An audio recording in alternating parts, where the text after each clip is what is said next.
রাজধানীর গুলশানে বাংলাদেশ শ্রম আইন 2026 গৃহকর্মীদের অন্তর্ভুক্তি বিষয়ক গবেষণার ফলাফল উপস্থাপন করা হচ্ছে। আরও জানাতে যোগ দিচ্ছেন সহকর্মী শাহানুর ইসলাম। শাহানুর, জানাবেন সবশেষ কি খবর, এখন পর্যন্ত আমরা কি জানতে পারছি?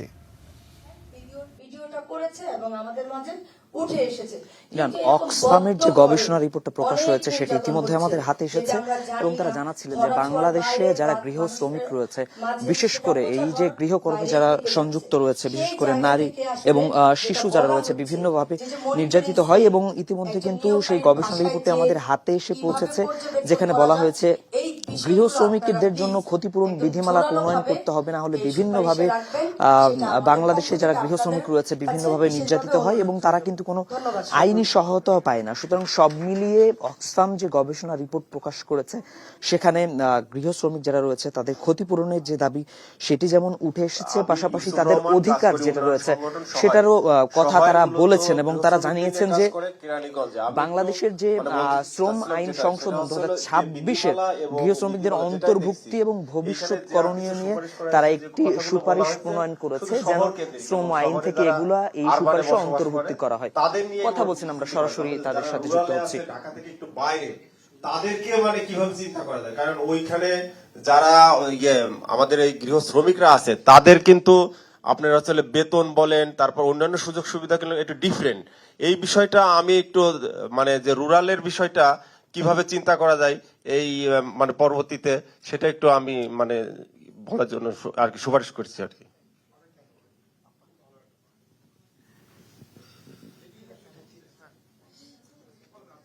আমি রোকসানা সুলতানা, ব্রেকিতা সাইলেন্সের নির্বাহী পরিচালক। আমি যেটা বলতে চাচ্ছি, যারা গবেষণায় অংশগ্রহণ করেছেন তারা কিন্তু তাদের যে অবজারভেশন গুলা রয়েছেন বাংলাদেশের গৃহ শ্রমিকদের নিয়ে, তারা কিন্তু সেই তথ্যগুলা তুলে ধরছেন এবং তারা জানাচ্ছিলেন যে বিভিন্নভাবে ঝুঁকিপূর্ণ কাজগুলা করছেন শিশুরা এবং বিভিন্নভাবে নিপীড়িত নির্যাতিত হচ্ছেন এবং তারা বিভিন্ন সময়ে যে আইনি সহায়তা রয়েছে সেই সহায়তাগুলা থেকে বঞ্চিত হচ্ছে। সুতরাং সব মিলিয়ে যেন আইনি সহায়তা কেন্দ্র প্রতিষ্ঠা করা হয় সেই বিষয়গুলো তারা তুলে ধরেছেন এবং তারা বিশেষভাবে উল্লেখ করেছেন গৃহ শ্রমিকদের ক্ষতিপূরণ সংক্রান্ত যে বিধি প্রণয়নের বিবেচ্য বিষয়াদি রয়েছে সেইগুলা যেন 2026 সালে যে সংশোধিত আইন রয়েছে গৃহ শ্রমিকদের জন্য তার মধ্যে যেন অন্তর্ভুক্তি করা হয়।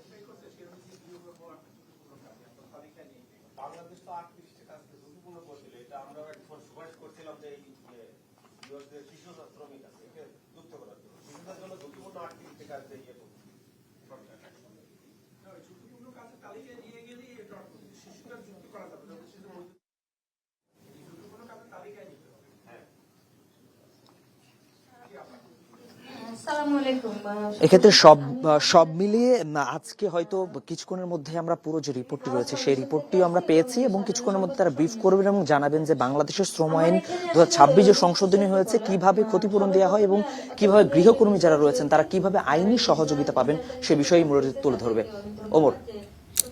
শাহানুর, আপনাকে অসংখ্য ধন্যবাদ। রাজধানীর গুলশান থেকে অক্সফামের যে গবেষণা বাংলাদেশ শ্রম আইনে গৃহকর্মীদের অন্তর্ভুক্তি বিষয়ক যে গবেষণা সেটি উপস্থাপন করা হচ্ছে এবং সে বিষয়ে জানাচ্ছিলেন আমাদের সহকর্মী শাহানুর।